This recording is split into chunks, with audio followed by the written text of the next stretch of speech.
I heard Gary call my name and I was back inside and I ran out and he was looking at a bluebird, like a blue jay that was eating a baby sparrow. Oh my gosh. And it was like pecking its head, like it was really going at it, stabbing its head. Yo, blue jays are scary. We They're watched a mean. blue jay hunt a snake and then fly with the snake. A snake? A full snake? It was like a little snake, but still a snake. Oh my God. I didn't know that they ate other animals. Like I knew they were mean. Yeah. That's freaky. This thing was like really trying to break into the skull of this baby bird. Oh, that's so sad. But it was really gross, but also kind of fun.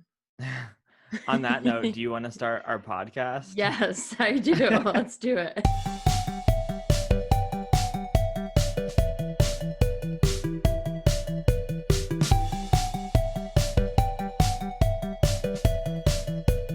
Welcome, everybody, to Make Me, the podcast where Julia and I force each other to do things that we couldn't be bothered to do ourselves. I'm Jordan Steadman. And I'm Julia Weeks. Welcome back. Welcome back. How's everyone doing today? Everyone, meaning you and me, doing good. Yeah. And our listeners, I want them to write in with a review about how they're doing today. They should respond like they're watching Dora the Explorer whenever we ask those open questions. Would you like us to get started? Should we look under the mattress? I'm really liking your decor, your giant box of goldfish behind you. Thank you so much. They're only $8. Highly recommend. It lasts forever, except I eat them all day. So it lasts like 2 days forever. Yeah. But that's more than the little bag would last. True. The bag's a ripoff. Do you ever feel like whenever you have a little amount of groceries, you could just go days without eating, but when you have a fully packed pantry, you are eating every 5 minutes? Yes, 100% yes. Also because we're at home, so you're like, oh, I can make a really delicious snack instead of eating the banana in my desk. Yeah, but even when you're at work in your office, the banana in your desk is it's there. This sounds kind of appealing. Right. It's better than anything not for doing my mouth to be doing. Anything to waste milliseconds of the workday. Yeah, exactly. Well, you can't get mad at me for eating right now. Right, I'm allowed to eat. So I'm up first. Yeah, it's you. My Make Me this week was to learn a close-up magic trick. Yeah. Oh, yeah. So before I get into that, what's your experience, relationship, history with magic of any sort, or close-up magic, I guess? So I'm not gonna lie to you. I don't know what distinguishes close-up magic from other types of magic. I got the news for good. you. But my history with watching magic shows, do you remember when they would have those magic shows on ABC Family, back when it was called ABC Family? Yes. And it'd be 8 p.m. on a Thursday. They'd have the big magic show that was in Vegas or some theater. I used to love those so much. And my family, I would make my family watch them, because at the time it's one of those things where it's, you have one TV and there's no internet, so if it's happening in the room and someone's watching it, everyone has to watch it, right. Or they go stare at a wall somewhere. Yeah. So we'd watch those, and then they started coming out with the masked magician reveals the secret videos. Did you ever watch those? Yeah. Where they kind of teach you how to do it. Yeah, I was obsessed with knowing how the magic trick works. Yeah. And then I also loved David Blaine videos, all the street magic stuff. Yeah, what was his TV show called? I don't remember. It was something, and he always looks at the camera can you believe this? Is Chris Angel the name of a magician too? Chris wasn't Angel, he also Mind Freak? He had a TV show. Yeah. So my history, I guess, is surface level entertainment value of those kind of magic shows. Yeah, and those are really performative magic. Yeah. I definitely watched all those too. I remember watching David Blaine and Chris Angel and being these guys are such idiots, but I can't stop watching. Yeah, for sure. Because you're also wait, where did the tiger go though? Right. Where'd it go? It's unbelievable. I know this isn't real, but what happened? Well, that's the amazing part of magic is that someone's trying to trick you. and yet it's still unbelievable. Yeah, and like you have like a group like suspending of disbelief, is that the Right. term? Yeah. Where like you just feed into it and you're like okay with knowing that like I'm being tricked, but I love also feeling like amazed. Yes. 100%. We had a magician come like I feel like once every few years, and it was the same guy wearing like a stained cape and doing like very primitive magic to fool young children. That man was in that like supply closet Yeah. in like the entire year in between the Yeah. two performances. Yeah, he just got by on living there, didn't actually make any money. Okay, so a little bit of history of magic, which I actually found really interesting. So, we think of magic, I think nowadays as the huge like performative things like David Blaine, Chris Angel, like Penn and Teller, but more magic or like throughout the history of magic has been like small tricks and illusions here and there, maybe like performative, but kind of in the street, like street performer magic, or even just like one-on-one or 1 on 10 people, like pretty close quarters stuff. And it's like one of the oldest performing arts in the whole world. And the first recorded like reference to it was in the year 3 BC. So a Whoa. long, long, long time ago. Where in the world was that? Like the first recorded uses of this were in Greece, but I think that's also because we just have a lot of history from there. So Yeah. who knows where it was from exactly. But a lot of magic or like references to magic were people in like squares or like marketplaces that were literally tricking people to like steal from them. Oh, okay. So like someone would be doing a trick and then your buddy would come around and like pickpocket them. Oh, like in Les Mis. Yes, like in Les Doesn't it Mis. happen in Les Mis? I was thinking about Beauty and the Beast when she's like walking around in that square at the beginning, and I feel like you see I just some like imagine mischief. like a creepy old man being like, everybody gather around Yes. and like watch as Yeah, exactly that.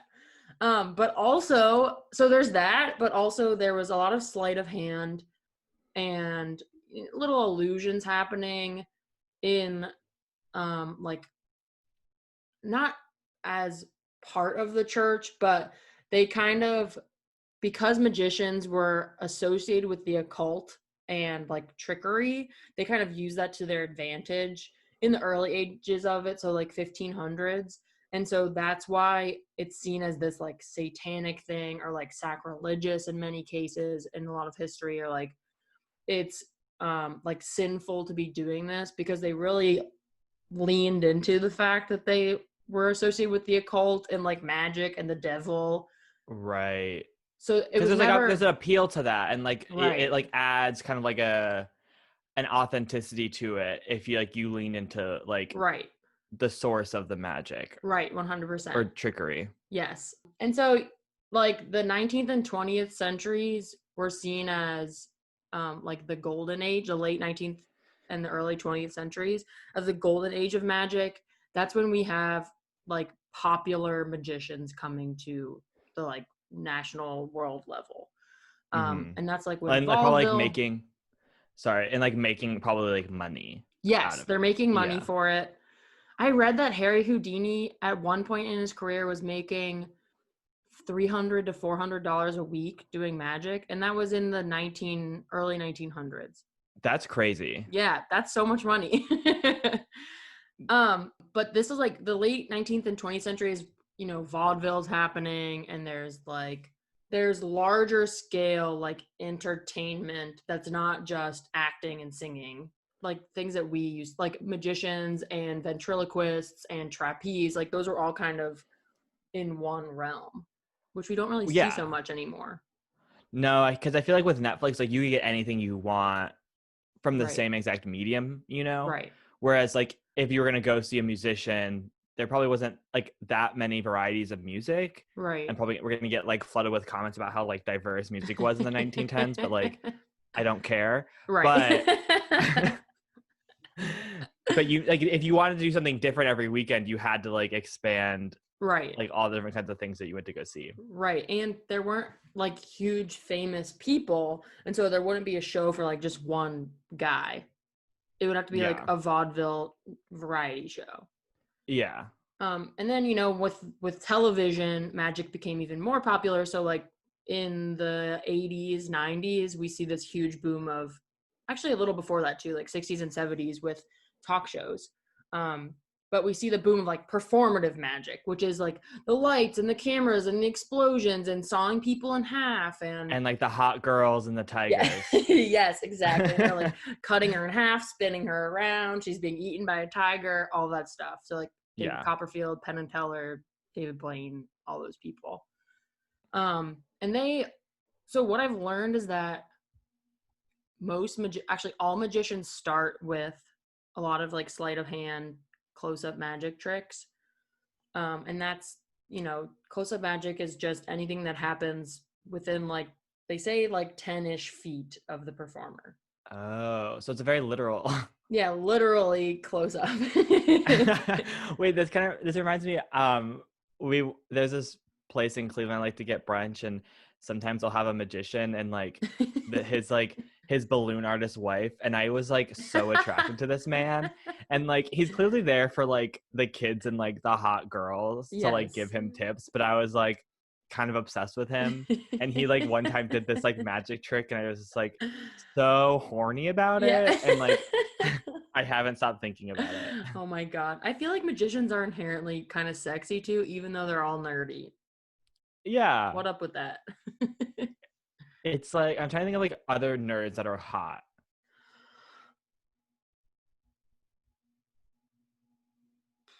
Can't think of any. No, I lied. Nerds are uggos. Get out. We hate nerds. Do you think you could have been part of their like a third to their couple, the balloon? I tried. I was trying to think of like what my like thing would be, because I clearly can't just like come in and like be a nobody. Right. I could have come in and like been like their weird like ventriloquist like freaky other boyfriend, you know? Yeah, or you could just be the hot girl in the spandex that walks around with the like thigh-high boots on. I could just follow him around like with like a saw and like to ask him to cut me in half like in a unitard. Cut me in half, daddy, please. Daddy, cut me in half. So yeah, close up magic is like literally close up, and then there's also a version of it called micro magic, which is just like even closer. Like you could be right in front of me and yeah, I'm still tricking you. And people see it as like the beginning of magic, like learning magic, because if you can't do something close up, like how are you going to be able to do these huge things? Yeah. And it's like a lot of what they call sleight of hand manipulations and card flourishes. So it's a lot of like, there's a lot of performance even if you're up close. Like you're whipping your hands around, you're like talking, you're constantly moving. You have to like distract them from like looking at like where the trick is actually happening. Yes. Right? Like it's all like it's all like mind, not, I don't say manipulation, which it kind of is, but like distraction. Right. It's a lot of distraction. And then there's a lot of like dexterity in your hands as well. Last thing I'll say about like learning about magic is that so sleight of hand is like cards, bottle caps, like small items, but also people know a lot of like the ball and cups tricks or like the shell and the cup or whatever. Yeah. And that the first time that has been like noticed in history was again like in 10 BC. Because people were just like doing stuff in the square, hustling for their cash whatever way they can. I feel like in the 1910s or 10 BC you said. Yeah. I feel like 10 BC everything was like a carnival game. Yes. Like anytime that anyone was making money that way, they were just like that was hustling. Like yeah. Not everyone could have like you couldn't have a podcast, you couldn't like have a multi-level marketing scheme, you couldn't be like these like rise and grind people. Like right.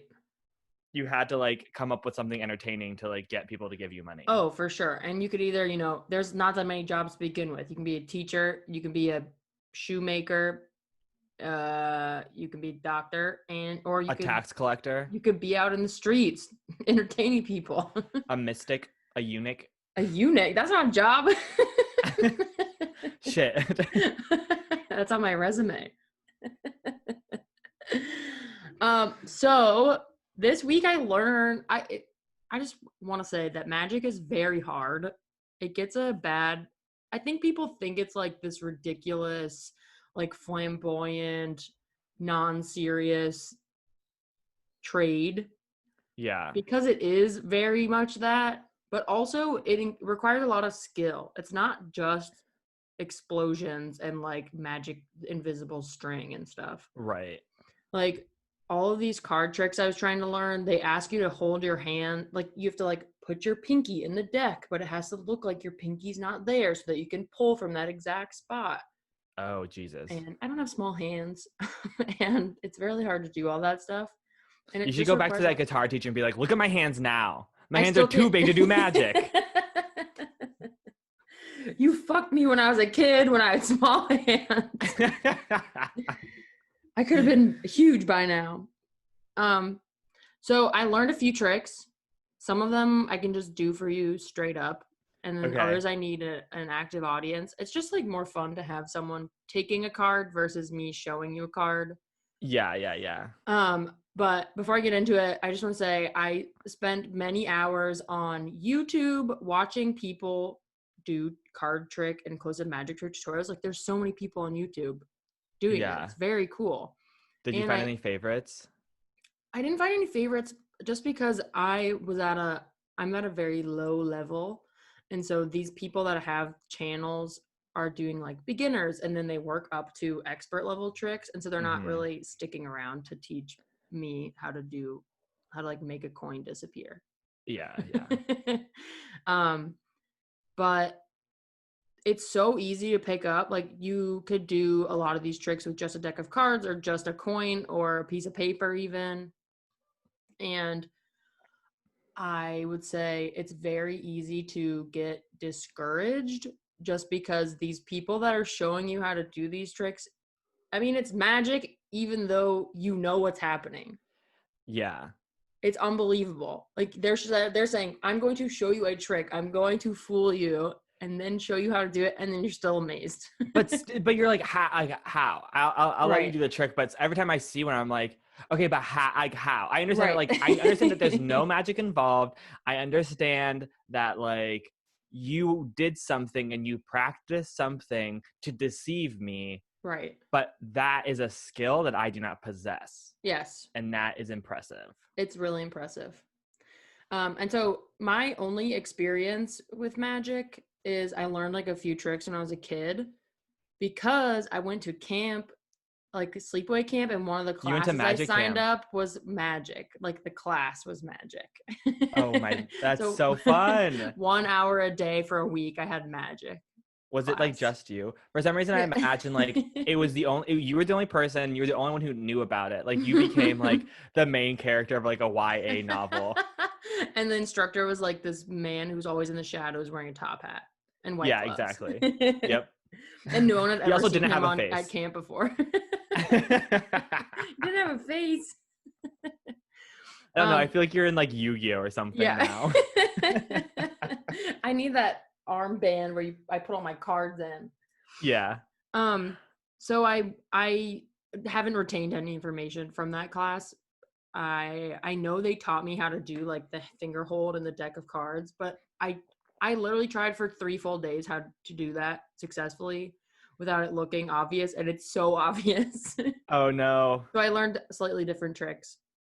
And 2 of them I can do right now, and I learned these 2 because I was looking up like historic magic tricks, and these 2 that I'm going to do involve a coin and a piece of paper, and they're basically a part of every magician's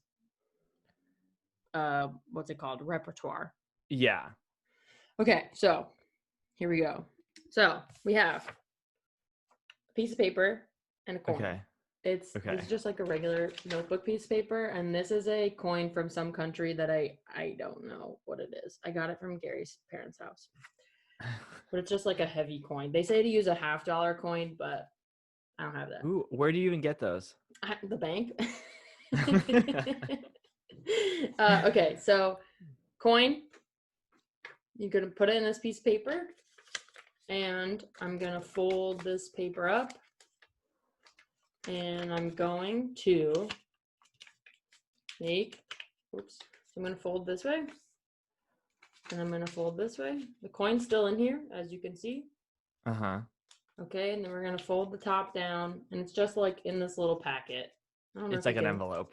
Yeah. You can hear it, but it's in there. So for the audience, Julia essentially built a little envelope around a coin. Yeah, and you can. There's like a little. Yeah, I can see the coin in there. You can see the coin in there, and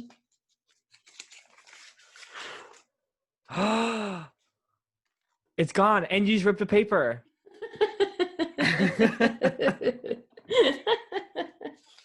That's like the oldest magic trick I could find. Oh my goodness, that was honestly so cool. Especially because you like shook the coin for so long, and I was like, okay, it's never gonna leave now. Yeah, I'm a magician. Wait, show me the coin now. Oh, sorry, the coin's here. Wow. That's cool. Okay, and then this trick is, you've probably seen like your grandpa do it at Thanksgiving dinner. And I'm gonna try to do it to the best of my ability. Okay. So I have a coin, same coin, nothing else. I don't have any sleeves or anything. So here's my coin, and I'm just gonna make the coin disappear. Cool with that? Yeah. Okay. So here we go. Coin, it's all regular. Yeah. And then it was behind your ear the whole time. It was behind your ear. My goodness. Wait, that was honestly super impressive. I watched you put it in the other hand. Yeah. Pretty cool, right? Yeah, that was dope as hell. Thanks. Wait, that's going to be so cool. Are you going to do that at the bar? Yeah, I'm going to do it at the bar. And I can show you. Do you want me to show you how to do this one? Yeah, I do actually. Okay, so this one, they said this is like a technique called the French drop. Okay. And so you take the coin in your, one or two fingers, and you're just going to hold it out like this to show your audience, like, here's my coin. And you're going to use your other hand. You're going to say, I'm going to make this coin disappear. And so you're going to go and grab for the coin. And while you're closing your hand, as you put your thumb in here to grab, you're just going to drop the coin past your thumb and close your hand, but into your hand. Yeah, I just dropped it. And then as soon as you do that, you're going to like put this hand down and only focus on this hand. Oh, because you're like, oh, it's in this hand now because I passed it off to this hand. Because you're just like, you're trying to really make them look over here. So you want to look over there too. That's cool. I'm going to grab my trusty assistant for the next tricks. Okay. Just because it's fun to have another person. Yeah. Be right back. Okay. Okay, so it's just a regular deck of cards. It has the Grand Canyon on it. Everyone has its own picture. This is actually a trick that Gary taught me. So I'm just going to shuffle. The whole trick is you're going to choose a card from this deck of cards. Good. And I'm going to guess or figure out which one it is. Very good. Okay, so pick a card, any card. Just look at it. Show the audience. Oh, I didn't look. My phone came out. Got it. Okay, so in the meantime, I'm going to shuffle this deck. Just to really kick it up a notch. Oh no, I messed up. Wait, I did the whole trick wrong. Okay, good thing the magic of editing. We can magic do that of editing. Yeah, no one will know I messed this up. I wasn't paying enough attention. Do you want to know what the card was? No, don't tell me the card. I think I can resolve this problem. Gary's laughing because he knows this trick and how dumb it is. Wait, does Gary still have the card, or did he? Gary has the card in his hand. So now, I want you to put the card back into the deck, wherever you want. I'm not looking. Okay. Again, I'm going to shuffle. And I think I'm just going to like spread these out on the table. And I'm just going to point to whichever one I think it is. I'm just going to sense a little bit. Good sensing. Okay, I think is your card the 4 of diamonds? Wow! That was the card. It was. Magic Gary, you're This is magic of magic. he's a fantastic teacher. He says you're a fantastic teacher. Thank you. Would you like to say anything to the audience? I'm not ready for the amount of fame that this will bring. Thank you. Okay, and my last trick, it's similar in premise. You're gonna pick a card and I'm gonna tell you what your card is, but this is a more advanced version. Okay. So a deck, just like a regular poker deck. It's from some, I don't know, place. So again, you can't see this because I don't have a table, but I'm just gonna cut the deck a few times. And I'm going to ask you to cut the deck a few times. I have cut the deck twice. Okay. And hand it back to me. And this top card is, oh my God, I forgot. This top card is your card. Yes. Okay. I'm not gonna, don't show Jordan, or actually you can show Jordan, I just won't look. Okay, we're good. Thank you. Now put it somewhere where I definitely can't see it, touch it, access it in any way. It's hidden. Okay. No access. So I'm just gonna try to read both your minds. So I need you to be thinking about the card, thinking about the color of the card, think about the suit. I'm thinking about the Boston Molasses Flood. Is that okay? No, that was a different episode. Is the audio okay? Yeah, you sound good. Okay. So I'm sensing, and don't tell me, I'm just gonna guess, but I'm sensing that it's a red card. Yes. Jordan says yes after I told him not to guess. Oh, I'm not supposed to tell you? No, don't tell me. But I'm sensing it's a red card, and I'm thinking that it's, I definitely think it's a heart. And I'm going to definitely lock in to say it's the 5 of hearts. Almost. No, really? So close. 5 of diamonds. Dang. Dang. It counts. Well, it was close enough. I can try again. Listen, let's try again. We didn't. Here's the thing that we say every episode is that we didn't start this podcast to be good at something the first time that we did it. We did this podcast to try something, and if we like it, we can keep going. Right, exactly. You want to try? Let me just do it correctly this time. Okay. Yeah. And I'll keep my mouth shut. Okay, so it's the same premise. I'm just cutting the deck a bunch of times in different places. I'm gonna ask Gary to cut the deck. I have the deck and have cut it. Okay, this time just take the top card. Don't look at it. Put it directly on the table. Okay, so no one knows. Top card has been taken. No one knows what the card is. Again, I'm sensing that it is a red card. I feel like, let me just feel the top of this card a little bit. Okay, it's definitely red. It's for sure red. And this time I'm positive that it's a red card. That is a heart. 100% positive. And I'm gonna say that it's a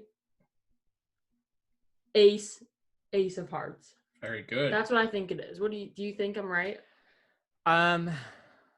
Yeah. Okay, I believe. see. Can I see? Yeah, anyone can see. An ace of hearts. Woo! Whoa. Oh, wait, that one's okay. So I'm even more impressed because we didn't look at the card at all. Yeah. You know what I mean?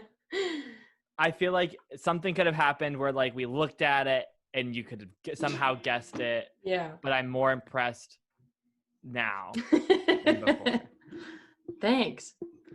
That was amazing. Thank you. How do you feel to be part of my magician duo? I'm glad I'm not being cut in half. I'll say that. That's next. Well, I will say that if we're rating how this went, before I was like, oh, magic's, I can learn like a quick sleight of hand. That'll be great. Mhm. And then I started to do it and it was very hard. Gary watched me like try all these tricks on him and fail a bunch of times.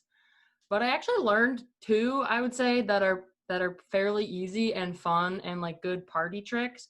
And knowing that there's so many people out there that are doing these online and like walking you through it, you could easily, like, I can see how it's fun to learn how to do more. And I think that I will learn how to do more. It just takes a lot of time and frustration of myself and Gary. It seems very intentional. Like you have to be very intentional to like sit down and like learn a magic trick. And it's not like around with our friends enough to like pick it up as an accidental hobby. You know, Right. like I feel like a lot of people like know tarot or like horoscope stuff because like everyone's just kind of talking about it and there's like access to it. But you have to like intentionally like learn close up magic. Yes. And you have to do it so many times by yourself. Because I think I ruined the illusion for Gary. I don't know if. Do you feel? Listen, my mind is blown. Because you've seen behind the scenes. That last one is still pretty impressive. Thanks. It takes some thinking. So what's our rating system this week, and how did you feel before, and then how did you feel like after? Okay, Grand Circle playing cards out of a 52 card deck. Wait, that's amazing. Beforehand, I like it because it's a fun thing to do. I've done magic tricks before in the past, but I was also like overestimating how easy it would be and like how good I would be at it. So I think if I asked past me, I would be up like near like the 40 mark out of 52 Grand Circle playing cards. And then afterward, I think I'm like my excitement for it's all the way at the top, 52. But knowing how frustrating you can get to like not be able to like flip the cards right, or you have to do a trick like a million times. Gary watched me make a coin disappear or not disappear probably 100 times yesterday. Right. And so like you could do it once perfectly, but that still means that you still have to do it more times perfectly after that. Right. So I'd say like I'm at a 30, but enthusiasm is very high. Nice. I would rate it 52 out of 52 Grand Circle playing cards because there is no greater joy than watching someone pretend that a coin has disappeared when you can clearly see the coin. I did it for Jordan and he was fooled. Nice. Yeah, no, that was amazing. All right, well, any final words, Vanna White? No, thank you. No more comments at this time. He pleads the fifth. Thank you for your time. Bye, Gary. Bye. Thanks for helping me. Well, I'm impressed, amazed, and overjoyed right now. Blessed and highly favored. Blessed and highly favored. Do we want to take a break before going into the next segment? Yeah, sure. Okay, bye. Bye.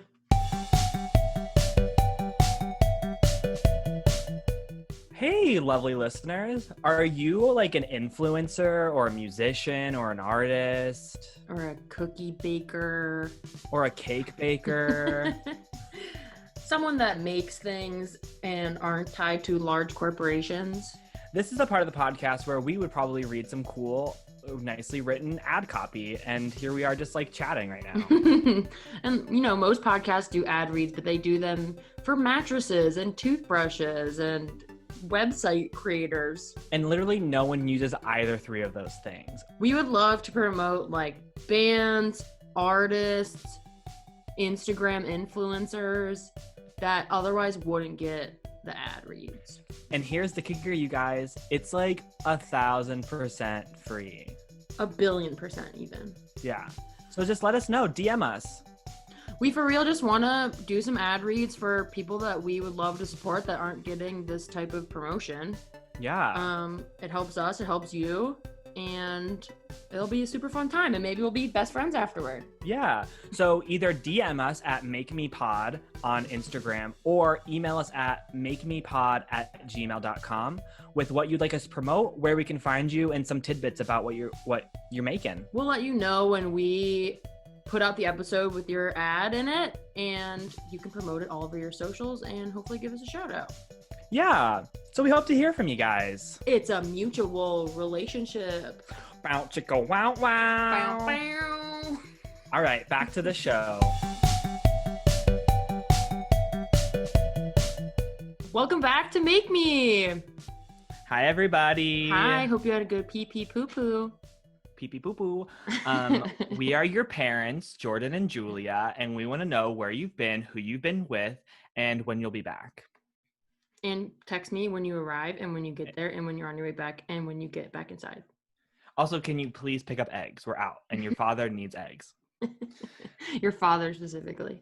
And neither of us are him. Yeah, we're both the moms.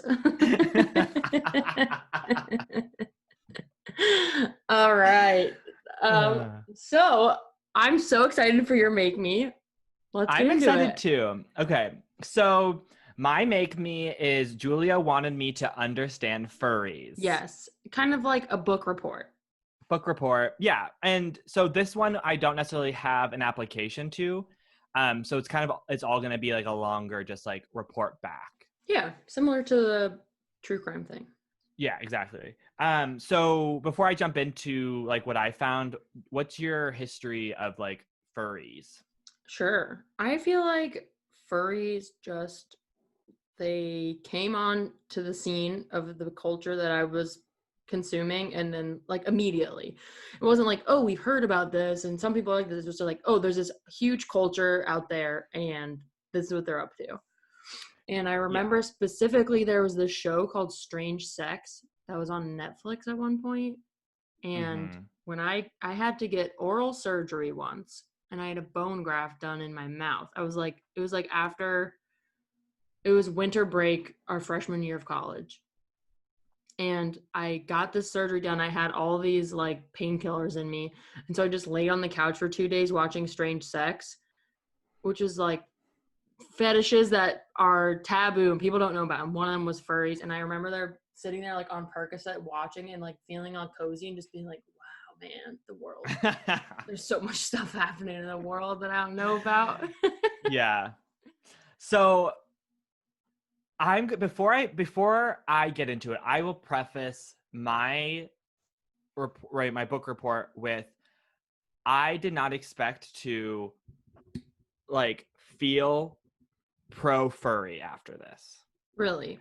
Yes. And I didn't expect to feel anti furry either, because I definitely like in high school and early college, I definitely was the person who was a dick about furries and made fun of them. I think even 6 months ago, I would have been that person. Yeah. But even before this Make Me, I've kind of been like, just let them be. They literally haven't hurt anybody. But I did not realize I'd be so pro furry, and not in the sense where like I'm gonna be a furry, but I get it, I understand it, and like it's cool. Yeah. So before we get into it, I just to reiterate my original point, this isn't me saying I need you to tell me about this because I think it's weird and I think it's fake and I don't understand it. It's literally like, I'm not trying to yuck anyone's yum. I just wanted to know because I've heard about them and I always hear people making fun of them, but I don't actually know what they say about themselves and like the culmination of it all. Yes. And I'm so happy that's what you brought up, because I didn't realize when I got into it that I would actually be learning about kind of like furries against the media kind of thing. Cool. So just a brief like history overview of furries. I looked on Wikipedia, obviously, because the source of everything. Yeah.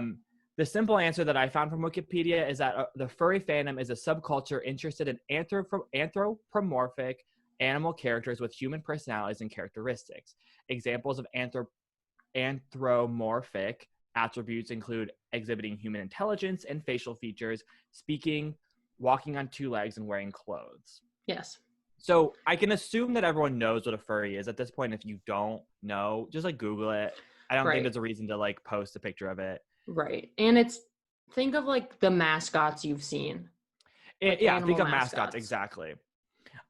So according to a historian, Fred Patton, the concept of furry came from science fiction convention in 1980 when a character drawing from Steve Gallacci's Albedo Anthropomorphics started a discussion of anthropomorphic characters in science fiction novels. This led to the formation of a discussion group that met at science fiction conventions and comic conventions. But others have disagreed and said that it originates like earlier than that, from like the 1960s.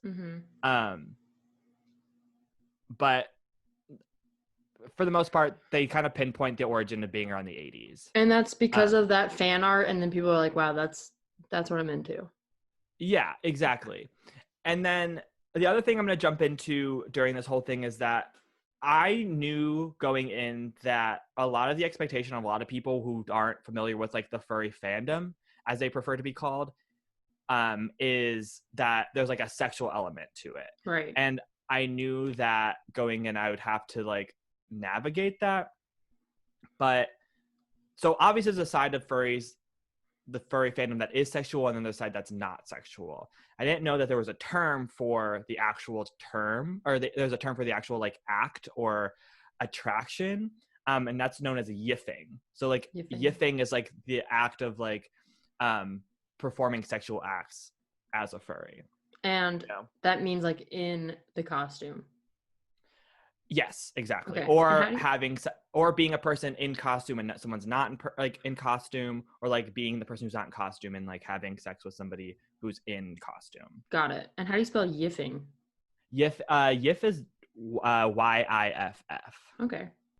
So I looked up how much, it's actually on the Wikipedia page, how much of the furry fandom is actually like considered sexual. Only around 37 to 38% of like the furry fandom actually acts in like sexual acts during in the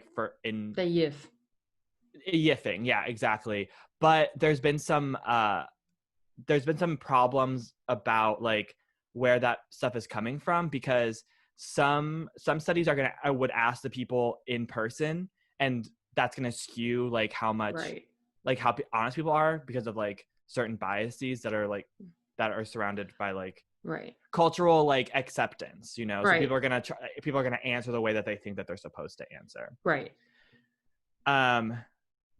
But so during my like research, I thought that I was going to like go to all these websites and go on Reddit and like, oh, I'm gonna do all this stuff. But then I found a documentary. Ooh. And I was like, oh my God, why would I do all of this work? Like I almost did work. How embarrassing. How embarrassing. When someone already did all the work for me. Right. So I found a documentary called Fursana. Okay. You can watch it for free on Tubi TV. What the hell is the only place I can find it for. I think it's like a free TV service. Like like Pluto. Like Pluto, exactly. And it was directed by Dominic Rodriguez, and so I took some notes during it. It's cool. So from the beginning, it opens up with a furry convention in Pittsburgh. Pittsburgh gets mentioned so much in this movie, and I think that this must have been filmed around the time of like a furry convention in Pittsburgh. Yeah, there was one in Boston, I think, last year. Oh, nice. So it opens up, and this speaker, who I'll talk about later, kind of talks about like what being a furry is, and he emphasizes things like creativity, art, uniqueness, community, which are really, really good things to hear. Yeah. And if you have an open mind, I would hope that you would find that the people who are doing that are doing it for those reasons, and they're not trying to be like scary or creepy to everybody else in the community, like or like who's not in the community. They're doing it for themselves. Yeah. And one person in the documentary discusses like what their first time as a furry felt like. Mm-hmm. And he says Will was gone. He says that he is now, like, when he puts the suit on, he's a raccoon now. And like it's kind of like getting into drag. Yeah. There's different styles of suits. You get to like give yourself a character when you get into your costume. So if anybody wants to like think that's like have anything to say about that, and like you're pro like drag, I know that there's like very different roots from either of those, but like where we are now is like a society, a lot of drag like is about like self-expression and like art. Right. And that's kind of where a lot of like the furry community is like coming from. And it's letting those more like artistic sides of you have their own expression, and it's not all of you, and it's not a completely different person. It's just part of you as a person. Exactly. Or very early on, you get tastes of like the discussion of sex within the furry community. Yeah. I mean, I feel like that's what everyone knows. It's what everyone knows. That's what everyone expects. And Bandit, the gentleman who like, you know, dresses up as Bandit, says, if you've ever had rigorous sex naked, you know how much you sweat. Yeah. Now imagine putting this entire fursuit on. He's like, I would never do it. So he kind of stands, you'll find that there's like two ends where it's like the people who are like, no, we don't have sex. That's not what we do. Anyone who does have sex is not part of like the why I'm in it. Right. But I feel like anytime you get groups of like-minded people together, there's always going to be the side of that group that like it's their fetish or it's erotic to them, or, you know, even if you're like at a lumberjack convention, because you all have similar, you're already so similar to begin with, so you're like, why wouldn't I have sex with this person? Like I'm already attracted to this person in so many ways. Yes, exactly. I've seen throughout the documentary, there's like couples who either met because they're furries, or they say that since they're both furries, their relationship is like easier. And they said, I would be okay with dating somebody who's not a furry, but A, it's more fun if like we can go do this together and like go to these conventions together. And B, I've dated people who are not furries and they just don't get it. And like they kind of like make you feel bad for being a furry and like think it's weird. So I get that. And the one person, their name was Sky, and they were talking about like dance competitions and like at the furry conventions. And I thought that was kind of fun. And then there's Boomer. So Boomer is going to be like kind of a big role. Boomer is going to be a big player in the documentary because Boomer is a very eccentric older man. He has a long wig, and he kind of has, I don't know if it's a wig, but he has long hair, and he has it like buns set up that kind of looks like dog ears. And he dresses up because he wants to honor this dog that was in a television show that's called Here's Boomer. And he made his own suit. He doesn't really like fit in with the rest of the furries. So they kind of have ostracized him from the community. And we'll get into more of that later. I feel like Here's Boomer could be a new reality TV show highlighting the older generation of white people in our country. That's true. Here's Boomer. He wears cargo shorts and white socks with sandals. And you have to have a discussion with him right now. About politics. Try not to rip your hair out. But so Boomer says, you know, for some it's a weekend release, but for others it's a lifestyle, which makes a lot of sense. And like it kind of gives you that, like, people take it the way that they want to take it, you know? Yeah. One fun thing I found about Boomer, which I'm on Boomer's side of this whole thing, because he's just like, is weird and eccentric, and just because like he does his stuff homemade and he made his suit out of paper, I think he's kind of cooler than everybody else. But anyway, there's one person who is throughout the whole documentary, and he doesn't show himself at all, and his name is Diesel. And he was talking about how he, you know, confided in some of his close coworkers that he was a furry, and like they respected him, and any jokes that were made out of respect and kind of in a way that was like supportive, but like the kind of way that you'd like pick fun at your brother. But then he got outed he then opened up his circle and let more people know. And when people found out, he got completely pushed out of the office. And it really sucked, and he had to move, and he wasn't able to like attend all the conventions that he used to attend. What the hell? So he kind of got pushed into his home and only really does furry stuff at home or conventions, and that sucks. And he seemed like really like beat up about it. That does suck. Plus, like, that just like has nothing to do with work, so I don't know like why people at work would give a shit. And they're full on adults. Like at this point, you guys, if you guys are bullying somebody, you need to like reevaluate like where you are in your life. Yeah. Plus, everyone has things that other people think are weird or don't understand, whether they're sexual or not. And And if anyone wants to argue that like talking smack behind someone's back is as bad, I personally believe that sometimes I have to let some steam off and I need to say things about my close friends, fully well knowing that they're saying those same things about me or saying something similar, and I'm at peace with that because that's just how my like psyche works, and I know that my friends are similar.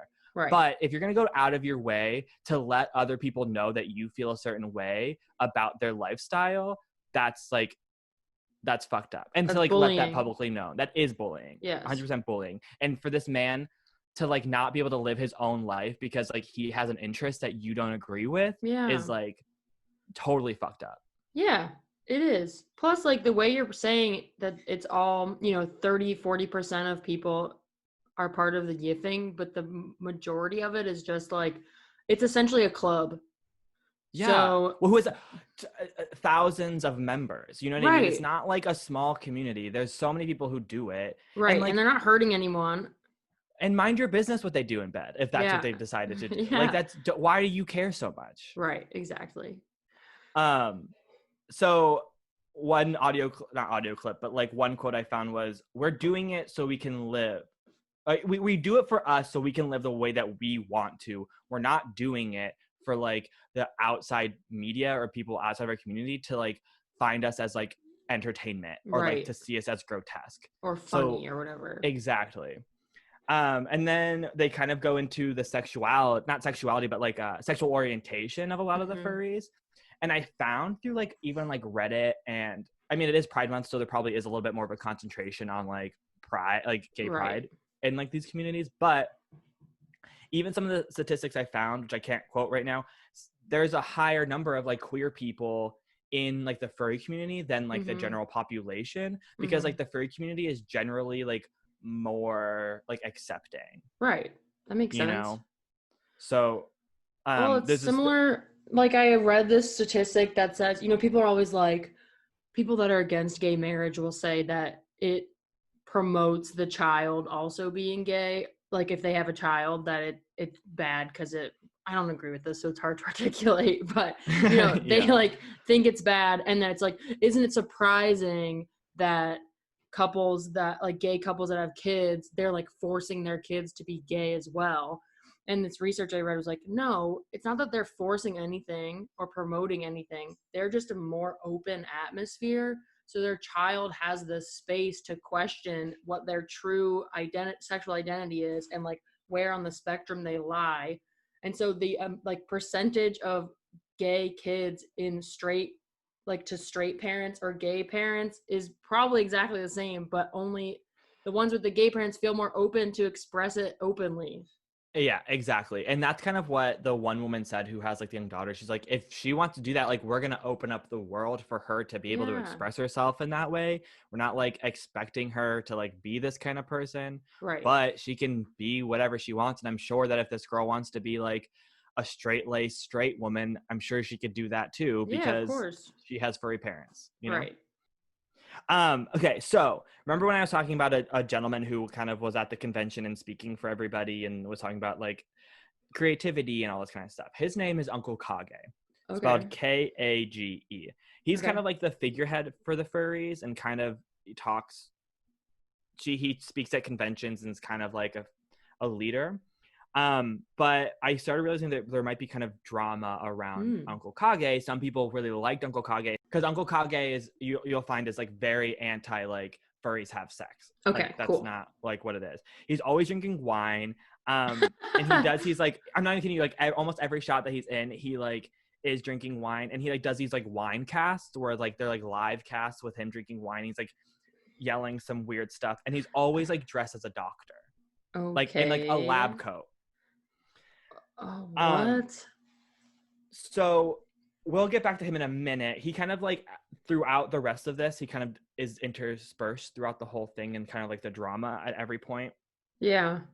There are people who dress up as furries and they have sex, and you can't deny that. Right. There's even there's a company called Bad Dragon that makes sex toys specifically for people who are like acting in like sexual furry things. Yiffing. Like there's like yiffing.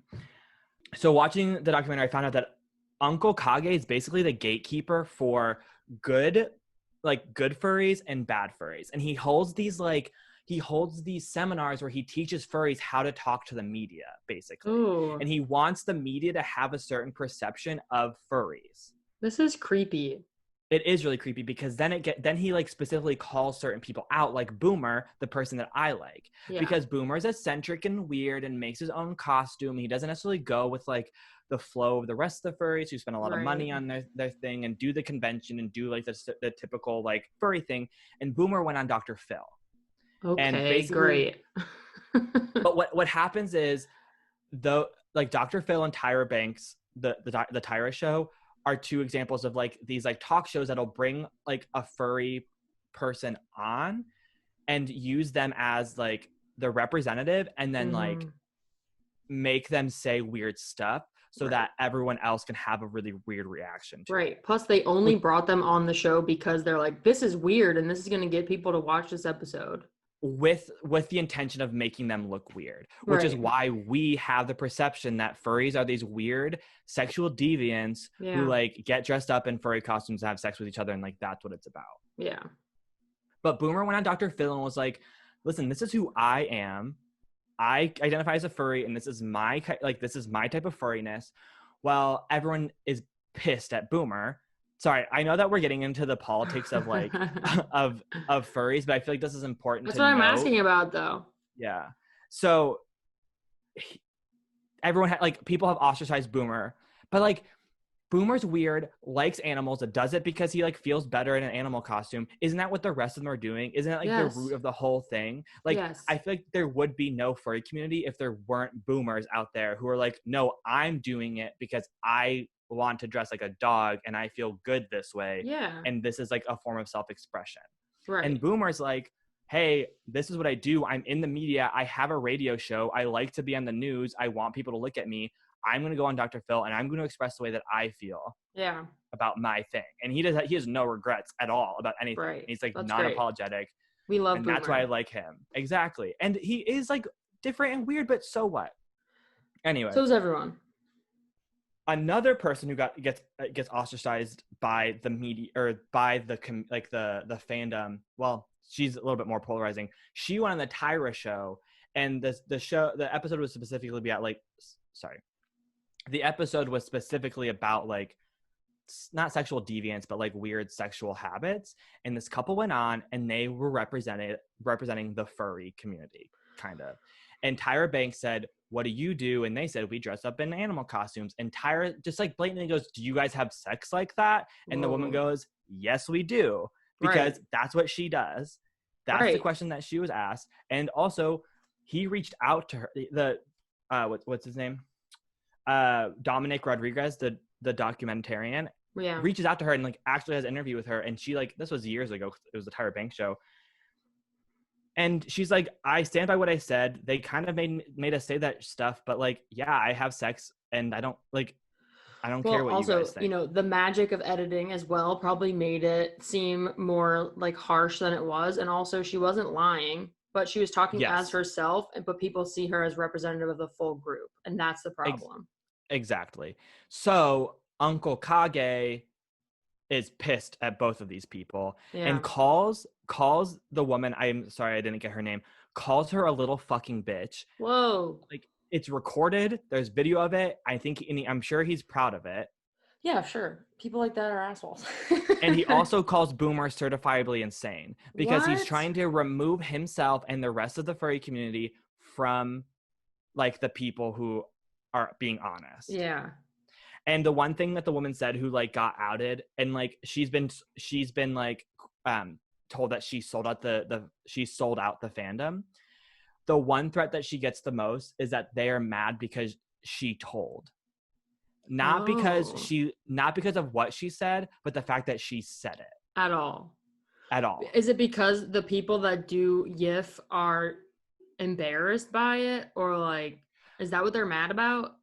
This is the problem, is that there's kind of like a war between the media and the furries. Right. Because if you take out the sexual part, it's easier for like the general community to be okay with it. And they don't, so but the media doesn't give a shit about that, probably. No, they want like the scandalous story. Yeah. So Uncle Kage is trying to water it down and make it like digestible, but there are people who are like, they're gonna take it or leave it. Like they either get all of it or they get none of it. Right. And I Like, think wouldn't that's you want why. a full representation of what's happening? Right, exactly. So Uncle Kage refused to be a part of the documentary, and he wouldn't be questioned. But what I thought was really funny is, the wine cast I was telling you about. The documentarian watched on the wine cast and typed a question and had him answer. Whoa. So he got like the full honest answer as if he was in the documentary, and since it's live and he already put it out there, you can use it. So I thought that was really funny. That's funny. Also, this radio show is reminding me of Joe Exotic having his own TV show to like air his concerns. I'm not even kidding you. I wrote down, this turned into the Tiger King of the furry like fandom. Yes. There are two sides at war: sex furries versus the no sex furries. So it's why like don't they just have different names? I don't know why, but here's the thing though: is I don't think that would be fair to the people who like identify as a furry, like making them identify a different way just because like they are like they like to. Yeah. Oh, sorry. You were saying it's like Joe Exotic and. Oh yeah, you've got Joe Exotic, who I would argue is like the would be like Boomer, I guess, in this. And then you've got Carol Baskin, who is Uncle Kage. Oh my God. We need the Netflix documentary. I would argue that this is more entertaining than Tiger King.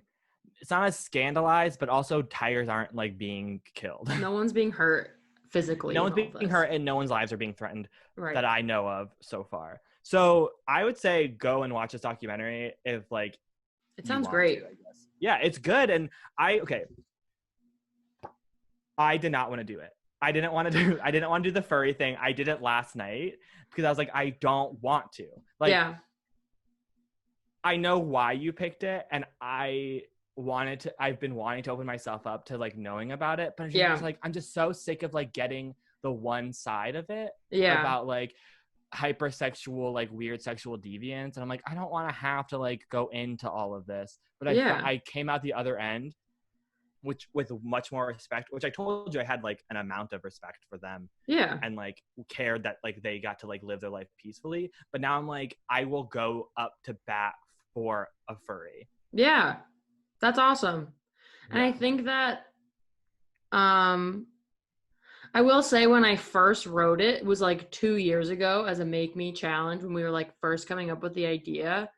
Mm-hmm. And I've changed my opinion since then. And it was written originally as like, oh, this is a funny thing for us to talk about. This will be like good content. But then actually writing it down and giving it to you is like, no, I really don't know anything about them. And I don't think anyone does. Really. Yeah.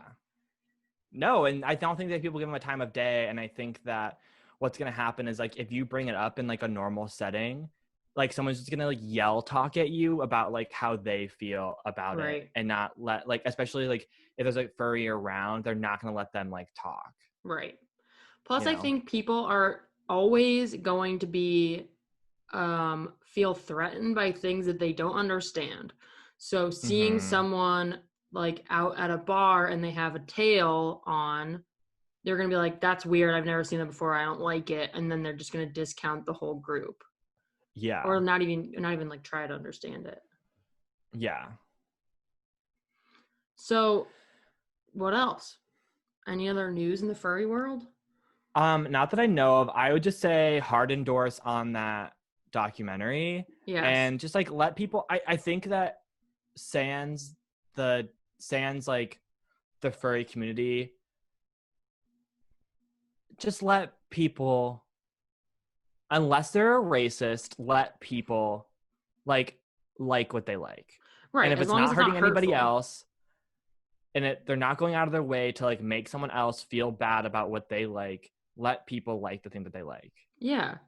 And I think they literally are doing nothing wrong. So many, I mean, not just furries, but so many groups of people that are ostracized. Like they're just doing something because that's what makes them feel good and that's what's fun for them and that's enjoyable. And then people are just observing from the outside and saying, that's weird. Like these people don't deserve to live, which makes no sense.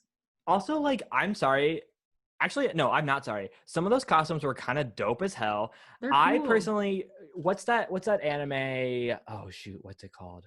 It doesn't matter. It's just like there's some animes where the people are like anthropomorphic and like they look cool as hell and like have paws and have like animal ears and all this kind of stuff. And I think that kind of looks dope as hell. I'm not going to get into a furry costume just because like I feel claustrophobic and I get hot really easy. I don't like to sweat.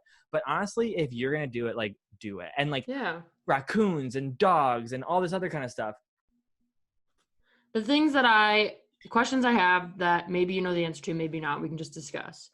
Mm-hmm. One is it seems like, which you kind of broke down this thought of mine with Boomer, like bringing up Boomer, but there's a huge cost of being part of this group because those fursuits are expensive, or like if you want to be like seem like a real, like a cool person in the group, or like I'm a real furry, or you know, you want to go to the conventions and all that, there's a lot of cost to the actual suit itself. But like you said, like Boomer did it all DIY, and there's versions where you just like do your hair a certain way or just have the ears and the tail or whatever. I think that there is elitism, it seemed like, in the community, because like there was some critique on Boomer and other like furries that some people brought up that like, oh, that's a cheap suit, or like, oh, he made his suit from home. Mm-hmm. And I didn't look up the cost of a furry costume, but it's probably like in the upper hundreds of dollars to purchase one of these. Right. It's similar to cosplaying in that like the people that get all the recognition at like Comic-Con are the ones in the dope suits that cost like thousands of dollars. And then someone who just did like DIY Spider-Man from a thrift shop, think people's like, well, that's also like classism too, but you know, there shouldn't be like a price of admission. No, and there definitely is, and that sucks. There definitely is, like, while there is a lot of drama surrounding like the furry fandom versus like not people in the furry fandom, there's definitely like politics within the fandom. But that's with all groups. And my other question or just statement is that I think people are weirded out by furries that yiff because it's close to bestiality. And people think that it's like a workaround for bestiality, which it's not. So what's your rating on a scale of, so before and after doing the Make Me, on a scale of 1 to 52 Grand Canyon playing cards? I would give the before like a 5 of diamonds out of 52. Okay. I feel bad saying it, and I will admit it to you now because I was wrong, that I like didn't want to do it, which is the point. So don't be afraid to give me things I don't want to do, because it's 100% the point. But this was the one out of all 5. We're at 5 now, or 4, however many. This is the one I wanted to do the least. But I think at the end, I'm at like 48. I don't know everything, and the inner politics of it kind of makes me uncomfortable, just because like I wish it wasn't that way, and I'm not like super proud of the people who are like making the people feel bad in their own community for like expressing it a certain way. But because of that growth, I think that so far out of all of them, this is the one I came around to the most. Well, that's good. So what do you think was the reason why you were just like, I don't want to do it? You kind of said it was because it was like people make fun of them or like it's taboo in the culture, but why the barrier to even doing the research? I think it was because I was constantly just like getting like the content I was seeing was like so like eye roll inducing. About like saying shitty things about people. And I didn't want to go through it and just like read shitty things that people have to say about people. It's hurtful. But with this documentary, and this documentarian seemed to be an ally, and I couldn't tell if he was a furry or not. Maybe he is a furry, actually. Either way, either it's somebody who's in the community or an ally of the community, and it felt better coming from him than I didn't want to read the Wikipedia page. I didn't know who wrote it. I didn't know where like the source of it was, but to hear like directly from the furries felt good. That's great. And that's like that's a good piece of advice for anyone trying to learn about things that they don't know. Like, don't take it from the people that are ostracizing or making it taboo or or offering some kind of like academic critique of something. Right. Because just because you have the biggest vocabulary doesn't mean you're the smartest person. Right. And, you know, we are stupid animals and we make false assumptions about people based on basically nothing.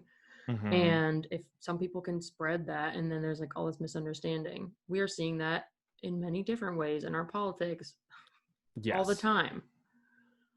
Right. A good lesson, don't center yourself in something that is not affecting you. And if you need to be an ally, look to the people who are part of the community that you claim to be an ally of. Yeah. And lift up their voice rather than be a voice to be listened to. Yes. All right. Should we get into next week's Make Me's? Yes, let's do it. Okay. You want me to go first?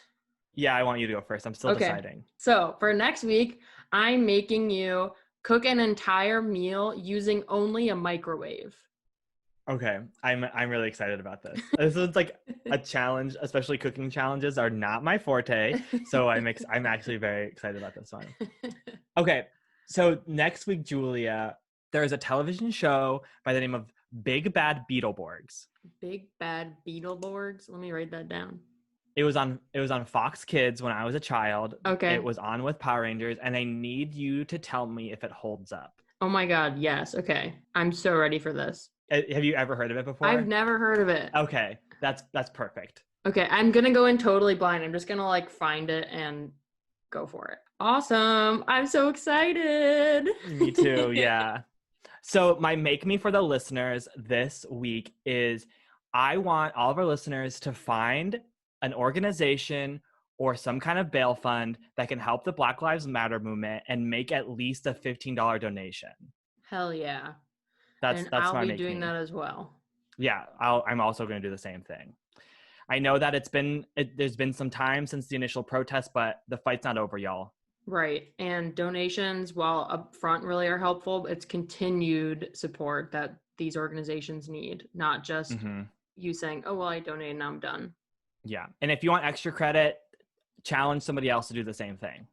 Yes. And send receipts, not of your actual donations, but receipts of you forcing your friends to do it too. Yeah. Show We'd some love to see that. messages. All right, everybody. Until next week, I love you so much. Love you. Bye-bye. Bye. Hey guys, it's Jordan and Julia. Thanks for listening to this episode. We hope you enjoyed it. For content related to this episode, follow us at Make Me Pod on Instagram. And you can hear episodes each week on Apple Podcasts and Spotify. If you find us anywhere else, please let us know. You can also send us your questions, comments, Make Me suggestions, pictures of your dog, or requests for unlicensed medical advice to makemepod@gmail.com. And don't forget to like, subscribe, comment, rate, etc., etc. That's how we get discovered. Please, we need to be clicked. But for real, leave a comment so we know you love us. Thanks. Bye. Bye.